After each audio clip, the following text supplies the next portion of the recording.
Bien-aimé, le Créateur a scruté chaque recoin de cette terre et il a repéré une âme qui a affronté des orages invisibles aux yeux des autres. Une âme qui a versé des larmes en secret. Une âme qui a persisté à progresser malgré les signes criants d'abandon. Et cette âme, c'est la tienne. Prête une oreille attentive à ce que je vais te révéler à cet instant, car cela va révolutionner ta perception de tes défis, de tes chagrins et de ton attente prolongée. Le Tout-Puissant a proclamé une vérité bouleversante concernant ton existence aujourd'hui même. Il a affirmé que ta loyauté inébranlable mérite une rétribution généreuse. Et cette rétribution se manifeste dès à présent, sans délai ni horizon lointain. À cet exact moment, un mouvement s'opère dans les sphères invisibles. Tandis que tu te questionnais sur la visibilité de ta peine, les cieux évaluaient précisément ce qui t'est dû par justice divine. Pendant que tu t'interrogeais sur la raison de tes tourments, le divin orchestrait une récolte personnalisée, gravée de ton identité. Et ce qu'il est sur le point de libérer dans ton quotidien va effacer chaque pleur, chaque insomnie, chaque instant où tu as résisté alors que renoncer paraissait la voie la plus aisée. Une fois que tu auras absorbé ce message jusqu'au bout, tu saisiras pleinement pourquoi tes épreuves se sont étirées dans le temps. Tu discerneras ce que le ciel forgeait en toi durant ces phases de silence apparent. Tu obtiendras une vision limpide sur ce que sa générosité infinie va rétablir, amplifier et surpasser dans tous les aspects de ton être. Et tu repartiras armé d'une insight profonde sur les motifs pour lesquels ton ère de remboursement intégral a officiellement démarré. Voilà un aspect crucial que la majorité ignore au sujet de la miséricorde céleste. Elle possède une mémoire infaillible. La miséricorde de l'Éternel ne relègue pas aux oubliettes ce que tu as surmonté. Elle ne passe pas sous silence tes renoncements. Elle ne banalise pas ce qui t'a été dérobé. Chaque élément subtilisé par les forces adverses, chaque lien affectif rompu, chaque chance évaporée sans motif clair, chaque phase qui t'a vidé de tes forces vitales jusqu'à l'épuisement total. La miséricorde céleste en conserve un inventaire exhaustif. Et en cet instant, le divin déverrouille ce registre monumental. Tu as traversé une époque qui évoquait une sanction injuste, mais il s'agissait en réalité d'une phase d'entraînement intensif. Tu as avancé au cœur d'un brasier qui mimait une désertion divine, mais c'était un affinage spirituel. Tu as supporté un fardeau qui ressemblait à une exclusion, mais c'était un polissage de ton caractère. Et désormais, avec ce cycle achevé, avec les flammes ayant accompli leur mission, avec l'entraînement ayant métamorphosé en l'individu que les cieux requéraient, la grâce divine s'avance pour équilibrer toutes les dettes accumulées. Permets-moi de te dévoiler un concept transformateur. Dans les Écritures sacrées, subsiste un fondement nommé la règle du remboursement intégral, et elle opère différemment des mécanismes terrestres. Lorsque quelqu'un te lèse dans le domaine profane, tu pourrais obtenir une indemnité.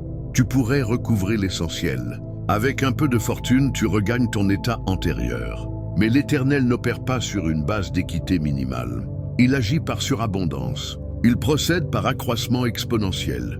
Il déploie un remboursement qui éclipse si vastement la privation initiale que, une fois l'œuvre accomplie, tu peineras à évoquer ce qui t'a manqué, tant ce que tu acquerras sera immensément supérieur. Dans le livre de Joël, au chapitre 2, verset 25, il est énoncé « Je compenserai les années dévorées par les criquets ». Observe attentivement le vocabulaire choisi. Le divin ne propose pas une simple aide au redressement. Il n'évoque pas un soutien à ta reconstruction personnelle. Il affirme qu'il te dédommagera lui-même. C'est une affaire intime pour lui. Ta détresse s'est muée en son engagement personnel. Ta persévérance est devenue son devoir impérieux.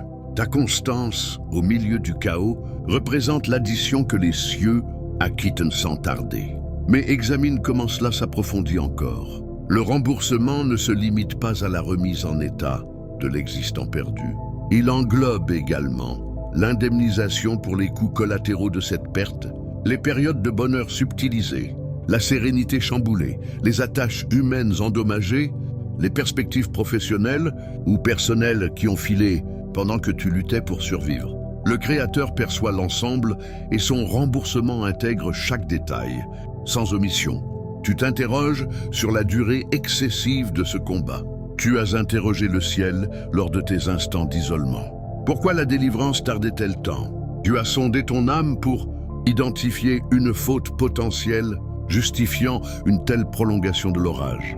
Mais voici la révélation que les sphères supérieures désirent impartir. La durée du conflit fixait l'ampleur de la récompense. Chaque journée additionnelle endurée crédite ton compte céleste. Chaque semaine supplémentaire où tu as résisté amplifie ton rendement futur. Chaque mois qui paraissait une prorogation vaine était en fait le divin autorisant les forces adverses à creuser leur endettement. Car ce que les ombres t'ont ravi, elles te le doivent désormais. Et l'Éternel est l'exécuteur implacable. Imagine les intérêts cumulés sur un placement. Plus les fonds séjournent, plus ils prolifèrent. Non par simple addition arithmétique, mais via une expansion géométrique. Ce qui débute modeste s'élève à des sommets. Ce qui semble négligeable devient colossal. Ainsi fonctionne la grâce céleste. Tes années de résistance n'équivalaient pas à du temps perdu. C'était un investissement stratégique et les rendements se sont accumulés silencieusement. Si récemment tu as perçu une approche imminente d'un tournant majeur, si une effervescence intérieure indéfinissable t'a agité, c'était les cieux te conditionnant pour ce transfert massif. Inscris récompense amplifiée dans les commentaires si tu ressens cette vibration. Permets-moi de te narrer un récit biblique qui va métamorphoser ta perspective. Dans le second livre des Rois, chapitre 4, une veuve éplorée a perdu son époux et risquait de voir ses enfants emmenés en servitude pour solder des dettes écrasantes. Elle était démunie. Le néant l'encerclait.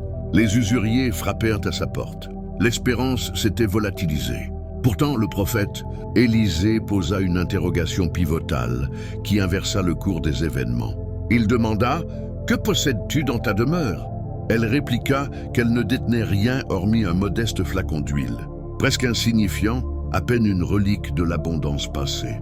Et le divin employa ce vestige pour engendrer une surabondance qui épongea toutes les obligations et assura la subsistance de sa famille pour de longues années. Elle collecta des vases vides auprès des voisins, et ce flacon d'huile se déversa inlassablement jusqu'à remplir chaque contenant.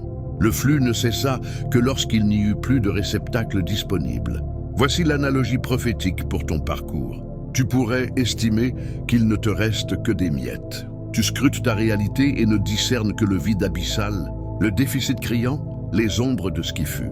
Mais le Créateur va saisir ces miettes et les multiplier au-delà de toute mesure imaginable. Le débit d'huile ne s'interrompit pas par pénurie intrinsèque. Il s'arrêta faute de capacité réceptive supplémentaire. Et présentement, les cieux t'invitent à accroître ta réceptivité. Augmente ta confiance, élève tes aspirations. Car ce que le divin va infuser comblera chaque vide de ton existence si tu t'alignes pour l'accueillir. À présent, explorons 3 facettes du remboursement qui s'annoncent, car la grâce ne répare pas une seule sphère en délaissant les autres. Lorsque l'Éternel indemnise, il le fait de manière holistique. Assimiler ces facettes t'aidera à identifier la régénération au fil de son déploiement. La première facette est le remboursement relationnel. Tu as égaré des êtres chers non seulement par le trépas, mais via la perfidie, le désertion, les malentendus, des cycles où ceux en qui tu plaçais ta confiance se sont éclipsés sans un mot. Et ces absences ont creusé des plaies plus profondes que quiconque ne peut sonder. Mais le divin dépêche un remboursement relationnel qui surpasse l'ampleur des pertes. Les alliances qui surgissent dans ton horizon porteront une profondeur, une fidélité, une finalité que les liens antérieurs n'ont jamais approchée. Tu ne reviens pas à l'ancien statu quo. Tu pénètres dans ce qui était destiné depuis l'origine. Des individus qui te perçoivent authentiquement, qui t'épaulent avec sincérité.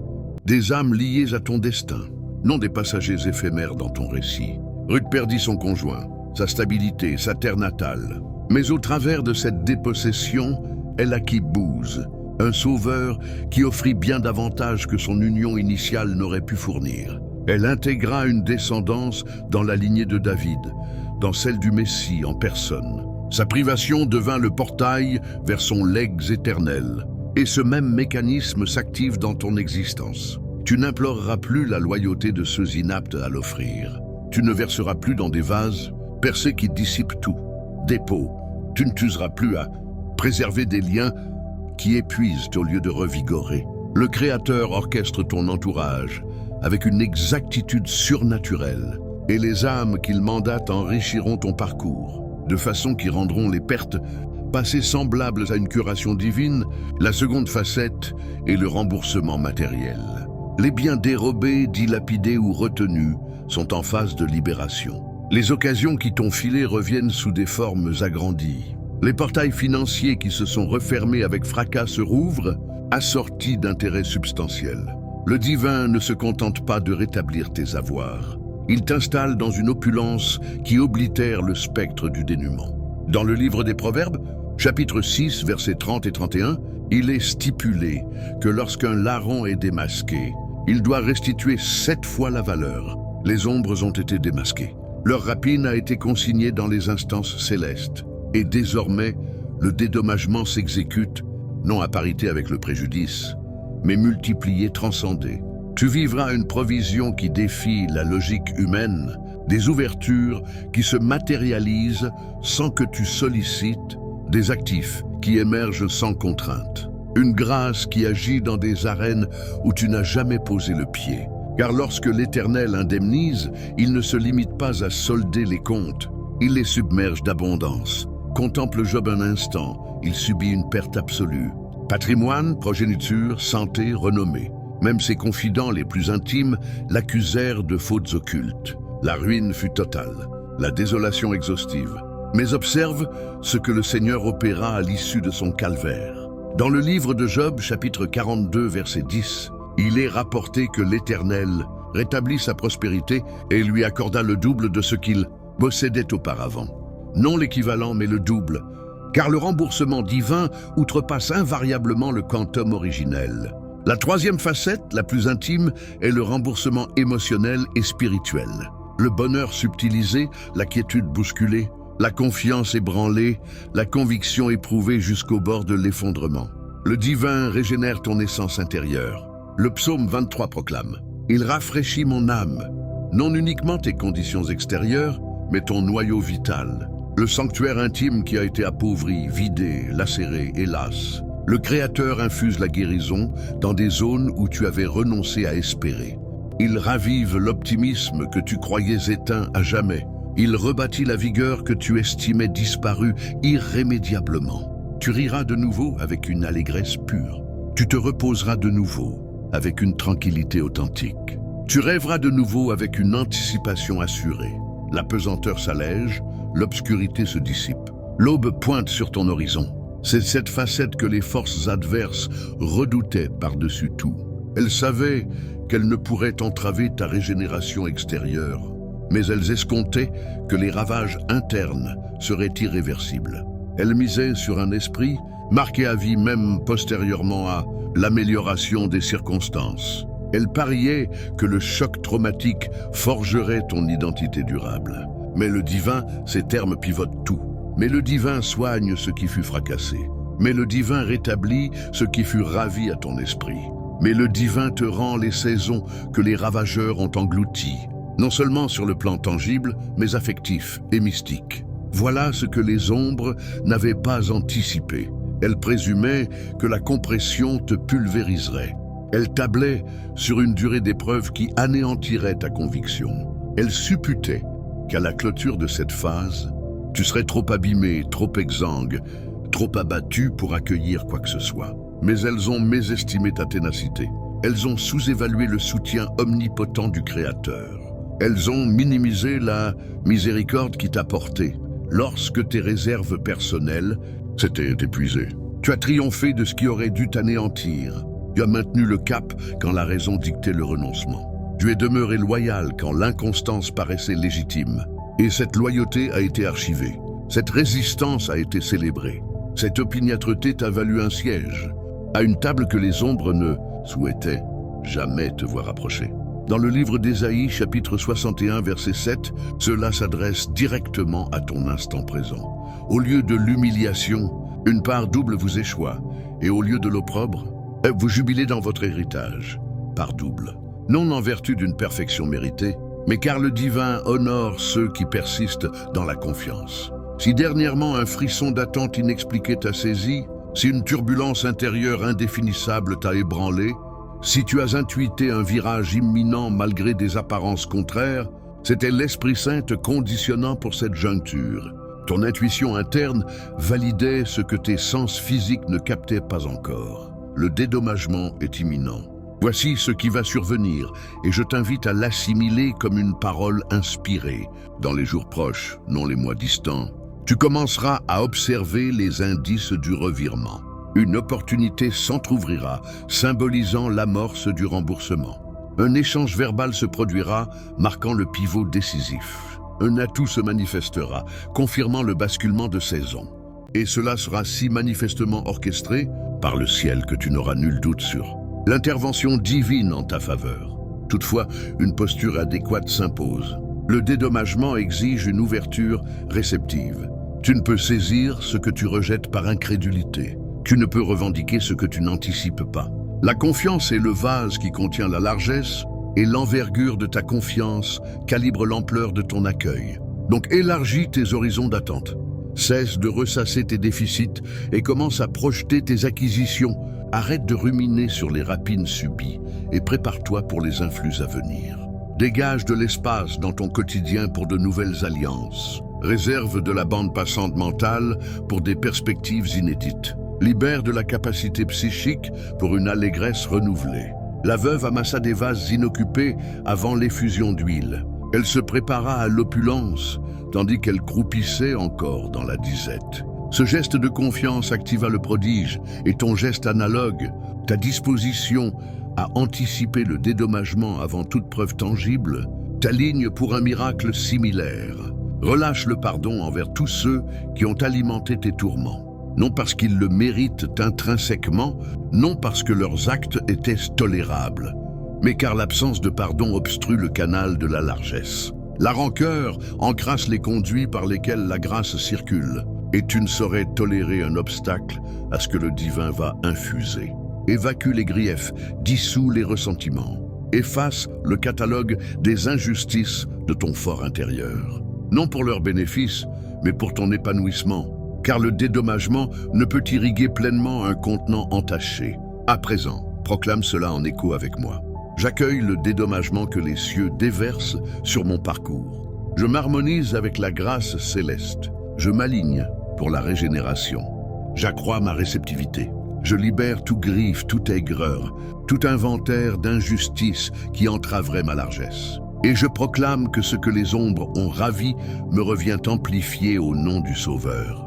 Permets-moi de t'intercéder maintenant, ô Père céleste, au nom souverain du Christ. Je m'unis en accord avec chaque élu qui absorbe cette révélation. Tu contemples ce qu'ils ont enduré, tu mesures ce qu'ils ont supporté. Tu as quantifié chaque larme, archivé chaque renoncement, catalogué chaque geste de constance au cœur de la tourmente. À cet instant, Seigneur, déclenche le dédommagement, déverrouille les écluses de la régénération. Infuse une grâce qui outrepasse les déficits. Dépêche des alliances affectives qui cicatrisent les plaies de la trahison. Libère des actifs financiers qui oblitèrent le spectre de la pénurie. Régénère l'allégresse, la sérénité et l'optimisme dans les essences appauvries. Que cela soit l'instant du revirement total, l'heure du flux inversé, le jour qu'ils graveront comme l'aube de la surabondance. Préserve-les des manigances des ombres, visant à ajourner ou dévier cette largesse. Scelle leurs lèvres contre toute parole contraire à ton œuvre. Protège leur cœur du scepticisme. Garde leurs âmes du désarroi.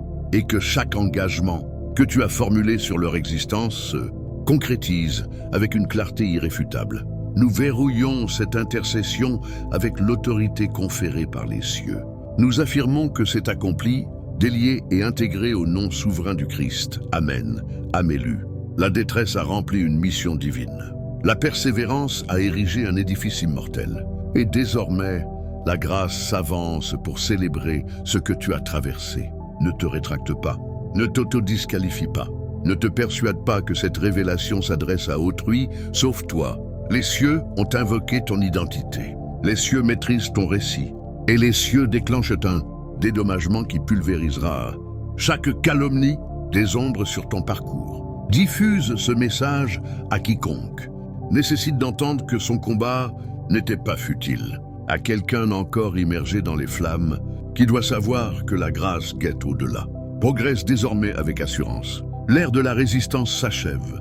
L'ère du dédommagement s'inaugure et les cieux l'ont décrété pour ton existence. Pour approfondir cette vérité, considérons comment la miséricorde divine opère dans des contextes variés, comme dans l'histoire de Joseph, qui fut vendu par ses frères, emprisonné injustement, mais élevé à la vice-royauté d'Égypte, où sa perte se transforma en salut pour des nations entières, illustrant que les épreuves forgent non seulement le caractère, mais aussi un destin global. De même, dans ton cas, chaque revers apparent était un jalon vers une élévation inattendue, où tes expériences passées deviennent des outils pour impacter d'autres vies. Ajoutons à cela l'exemple de David, poursuivi par Saül, vivant en fugitif, mais oint roi, démontrant que les persécutions préparent à un règne glorieux et que la durée de l'exil amplifie la gloire du retour. Tes nuits d'angoisse étaient des semences pour une moisson royale, où tu régneras sur tes circonstances avec autorité. Explorons davantage la notion d'intérêt composé spirituel. Imagine un arbre qui pousse lentement, ses racines s'enfonçant profondément pendant des saisons arides, pour finalement produire des fruits abondants quand la pluie arrive. Tes années de sécheresse ont fortifié tes fondations, rendant ta croissance future inébranlable et prolifique. Si tu as douté de ta valeur, rappelle-toi que le divin investit en ceux qu'il choisit et ton portefeuille céleste déborde désormais de dividendes. Dans la dimension relationnelle, pense à Naomi qui perdit tout mais gagna Ruth, une loyauté qui mena à une rédemption familiale. Tes pertes ouvrent la voie à des fidélités inaltérables, des compagnons qui marchent avec toi vers des sommets. Pour le matériel, comme chez le fils prodigue, qui gaspilla son héritage, mais fut restauré avec une fête somptueuse. Ton retour sera festif, avec des provisions qui célèbrent ta résilience. Et spirituellement, comme Pierre qui renia mais fut réinstauré pour guider l'Église, tes faiblesses deviennent force. Tes doutes se mutent en témoignages puissants. Élargis encore. La Bible regorge d'histoires où la fidélité dans l'adversité mène à des multiplications, comme les pains et poissons où peu devient beaucoup. Tes peu actuels sont le substrat pour un miracle collectif. Si tu sens une urgence intérieure, c'est le signal que le vent tourne, que les nuages se dissipent pour révéler un soleil radieux. Prépare-toi en cultivant la gratitude pour les leçons apprises, car elles magnétisent plus de bienfaits. Libère les attachements toxiques passés, car ils étaient des entraves à ton envol. Visualise ton avenir, des relations épanouissantes, des finances fluides, un esprit serein. Cette vision active la manifestation. Et dans la prière, nous avons scellé cela. Mais souviens-toi que la foi active est clé. Agis comme si c'était déjà là et observe les synchronicités se multiplier. Ton histoire n'est pas finie. C'est le chapitre du triomphe qui s'ouvre, où chaque page déborde de preuves divines. Partage, inspire et vis cette restitution pleinement.